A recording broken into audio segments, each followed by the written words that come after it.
Very great afternoon, dear friends. How are you? Today we are going to discuss a very important topic: root mean square or virtual value of AC. Clear? So, dear friends, it is that steady current which, when passed through a resistance for a given time, what is the statement? It is that steady current which, when passed through a resistance for a given time, will produce the same amount of heat as the alternating current does in the same resistance and in the same time. It is noted by IRMS, root mean square, or I virtual value. So what is the statement?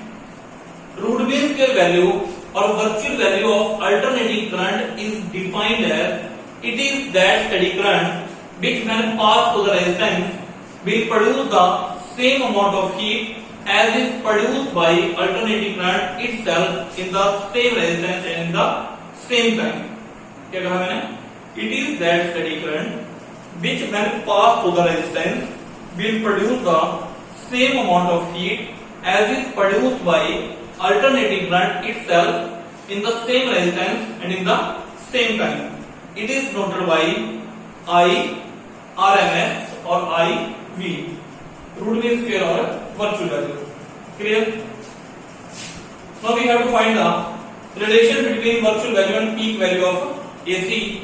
Dear friends, as we know that instantaneous value of AC passing through resistance R is given as, this is very familiar result, I is equal to I naught sin omega t.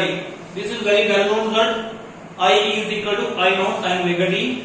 I naught आपके पास क्या है बेटा यहाँ पे? This is the peak value of alternating current. The alternating current changes continuously with time. Suppose the current through the resistance remains constant for infinitesimally small time. Dear friends, as we know that alternating current is that current whose magnitude changes with respect to time, but here we suppose that it remains constant for a small time dt.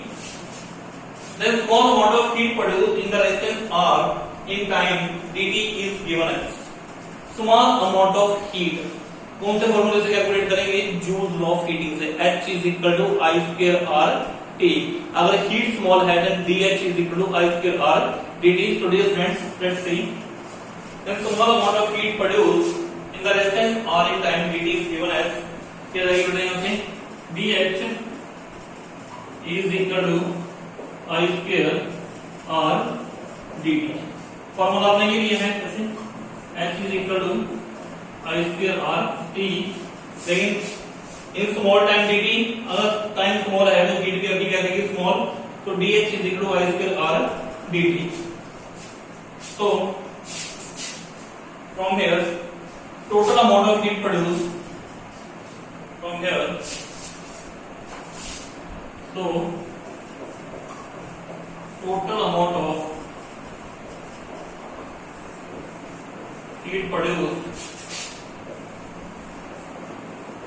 in time T by 2 is given as total amount of heat produced in time T by 2 is given as, क्या जाएगा? H dH यहाँ से जिनका भी बात है कि 0 to T by 2. dH की वैल्यू यूज करें from equation 2, 0 T by 2. What is the value of dH?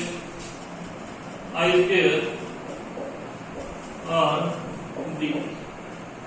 I square R dt use करें from equation 1.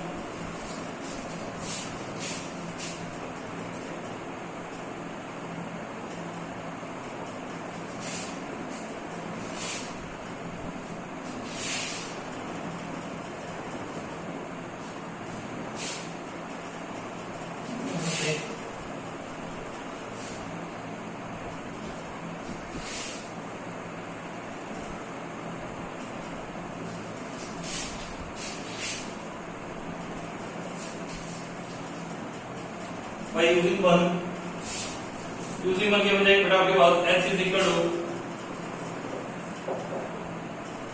Limit 0 to t by 2 और यहां से i की वैल्यू आपके पास क्या है,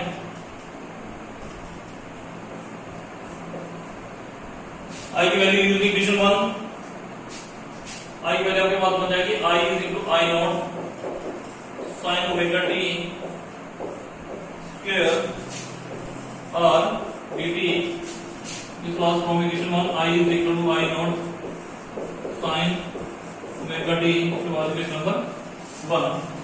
तो वैल्यू पुट करते बेटा आपने यहां से, तो h की वैल्यू आपके पास क्या बन जाएगी यहां से, लिमिट 0 टू t by 2 आपके पास आ जाएगा i not square sine square omega t into r dt, h की वैल्यू बन जाएगी बेटा यहां से i नॉट स्क्वायर r और क्या जाएगा sine square omega t dt 0 to t by 2, clear. But sine square omega t किसके इक्वल होता है, sine square omega t 1 minus cos 2 omega t by 2, ये वैल्यू उठा के यहाँ पुट कर दें आप, ये वैल्यू आप यहाँ पुट कर देंगे तो आपके पास क्या जाएगा,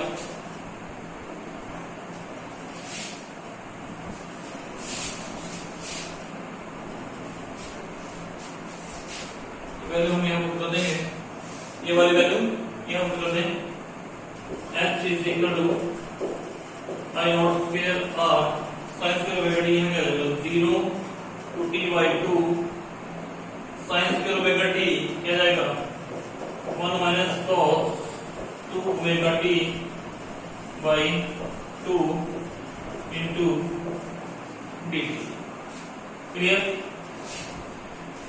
i स्क्वायर r dt था, i not square sine square omega t r dt, क्योंकि जूल का dt आपके पास क्या है, h is equal to i square r t, तो यहाँ पे i की वैल्यू पुट कर दी मैंने, i naught sine omega t, ये हो जाएगा i not square sine square omega t r dt, i not square r को मैंने इंटीग्रल से बाहर निकाल दिया, तो क्या रहेगा 0 to t by 2 sine square omega t dt, but sine square omega t equals to 1 minus cos 2 omega t by 2, ये वैल्यू बेटा मैंने यहाँ पे पुट कर दी। So it can be written as h is equal to I naught square r by 2 limit 0 to t by 2, अंदर आएगा आपके पास 1 minus cos 2 omega t dt, clear. कोई confusion? Okay,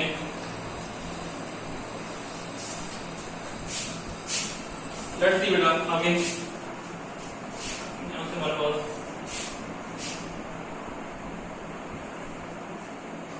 this is the most important question और step by step हमें sequence में करना है बेटा बिल्कुल। तो ये आपके पास क्या बन जाएगा, h is equal to i not square r by 2 और यहां से ये साइन इसको ऊपर कर दे बेटा 1 into dt 0 to t by 2 1 into dt minus cos 2 omega t dt 0 to t by 2, ठीक है।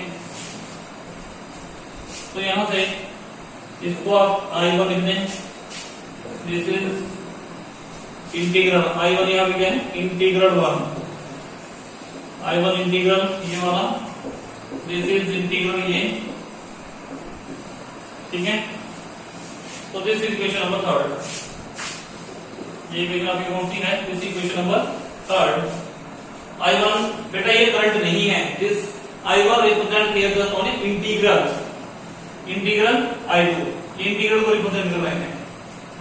तो I1 आपके पास क्या था 0 to t by 2 1 into dt means ये आपके पास आ गया dt 0 to t by 2, dt को इंटीग्रेट करेंगे हमारे पास क्या गया t 0 to t by 2, limit use करें upper limit minus lower limit, t ty2 minus 0 और क्या जाएगा ये ty2, दिस इज नंबर 4। एकदम से हम ऐसे लिखते हैं I1 को सिंप्लीफाई किया, आपके पास क्या वैल्यू आ गई ty2, इस इक्वेशन नंबर 4। dt को इंटीग्रेट किया, t आ गया, निकला हमने पुट कर दिया ty2 माइनस 0, तो I1 की वैल्यू कितनी आ गई ty2। सिमिलरली टेकिंग I2, यह है आपके पास ये cos 2 ओमेगा t dt, निकला आपके पास आ जाएगी 0 to ty2। cos 2 omega dt, cos 2 omega t dt ये बन जाएगा, इंटीग्रेट करेंगे, cos की इंटीग्रेशन होगी बेटा, cos की इंटीग्रेशन आपके पास आएगी माइनस sin 2 ओमेगा t और plus sin cos 2 omega t क्या आपके पास आएगी sin 2 ओमेगा t अपॉन 2 ओमेगा 0 to ty2। एक बात का बेटा ध्यान रखें, cos की डिफरेंशिएशन माइनस साइन होती है, लेकिन cos की इंटीग्रेशन प्लस साइन होती है। तो यहां पे हो जाएगा sin 2 ओमेगा t अपॉन 2 ओमेगा। अगर डिफरेंशिएट करता तो ये बन जाता minus sin 2 omega t into 2 omega, लेकिन इंटीग्रेट करेंगे तो यहां पे साइन आपके पास क्या आएगा plus sin 2 omega t by 2 omega. Clear? Limit put करें बेटा, यहां से I2 क्या जाएगा आपके पास 1 बाई 2 ओमेगा, तो रहेंगे sin 2 omega t 0 to t by 2। तो यहां से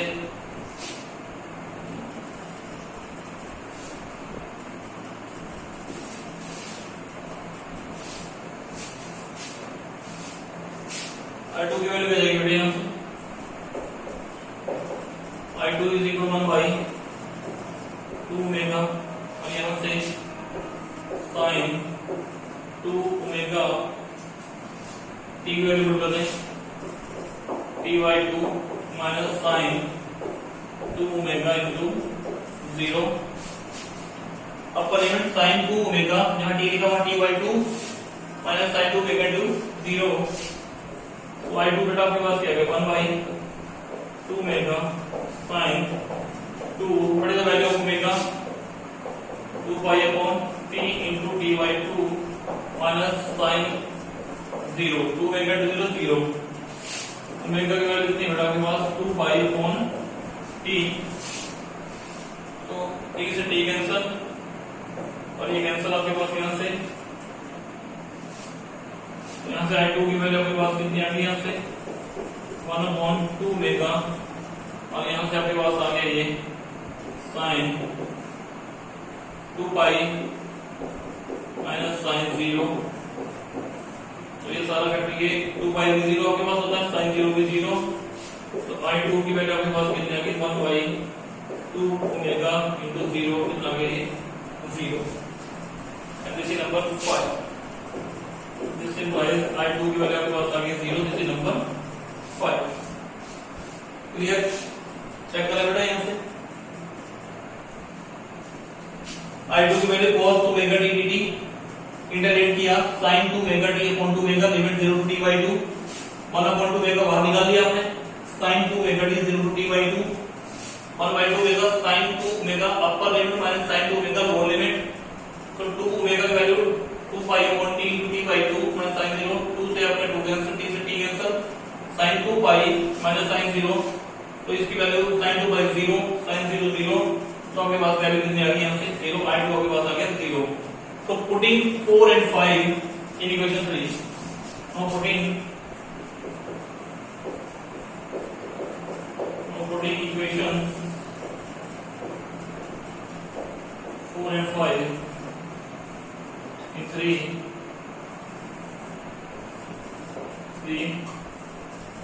we get, now putting equation 4 and 5 in equation 3 we get, यहाँ से पुट करें 4 और 5 को हमने पुट कर दिया इसमें इक्वेशन थर्ड में, so let's see from here, बाकी को पुट करते हैं आप यहाँ से अर्थ में क्या बन जाएगा आपके पास, you can see x is equal to I not square r by 2, I1 की वैल्यू आपके पास आ गई थी यहाँ से t बाई 2 और I2 का 0 लिख दिया, और x की वैल्यू आपके पास आ गई थी, सिंपलाइज x आपके पास आ जाएगा I not square r by 2 into t by 2 and this equation number 6। Clear बेटा, I1 की वैल्यू आ गई आपके पास t बाई 2, I2 की वैल्यू 0 और h की वैल्यू आपके पास आ गई I not square r by 2 into t by 2। This equation number 6। What about definition?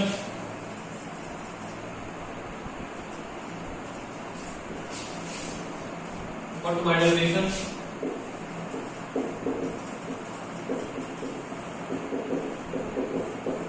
What about definition? H is equal to I v square r into t by 2. This is equation number 7. अब देखो बेटा ये मैंने formula कैसे पाया, इसी फार्मूले से फार्मूला बना है h is equal to I square r into T, यहाँ से h is equal to I B square, I B mean virtual value of current, resistance r और टाइम पीरियड हमने कितना लिया हुआ है t बाई 2, टाइम हम कितना ले रहे हैं t बाई 2, ये फार्मूला यहाँ से। अब comparing 6 and 7, comparing equation 6 and 7 we get comparing equations 6 and 7 ठीक है, ये बन जाएगा आपके पास कंपेरिजन 6 and 7, तो आपके पास वैल्यू रहेगी I V square into R into T by 2 equals to I not square R by 2 into T by 2, T by 2 और टी बाई 2 यहाँ से कैंसिल कर दिया आपने, आर से आपने आर कैंसिल कर दिया यहाँ से, ठीक है कि नहीं। तो आपके पास क्या रहेगा यहाँ से, from here we are left with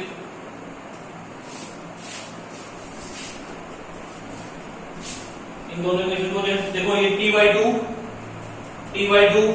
ये दोनों कैंसिल बेटा, आर से आपका R cancel and we are left with I B square I not square by 2, तो आई बी की वैल्यू आपके पास क्या जाएगी, I B is equal to I not by root 2, this equation number 8, और it can written as I B is equal to 0.707 I not root 2 की value हम put करते हैं आप 1.414, ये वैल्यू हम रूट 2 की पुट कर सकते हैं,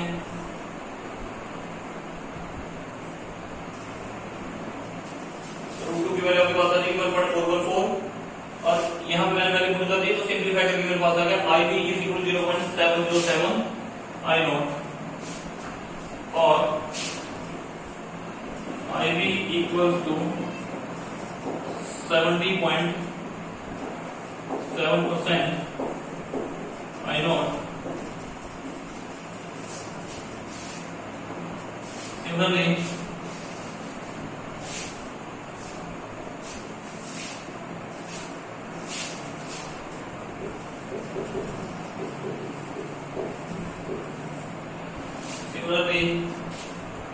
it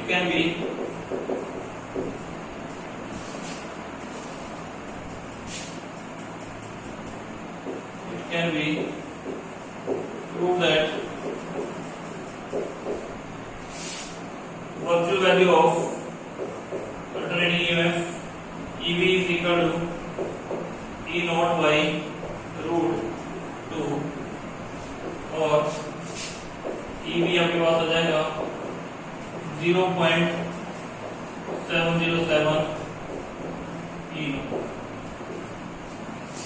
मिला बेटे इक्वेशन नंबर 9। ये जो दो रिजल्ट हमारे पास आए हैं, IV is equal to I naught by root 2 and EB is equal to E naught by root 2. These are most important results. These are the most important results. CPM.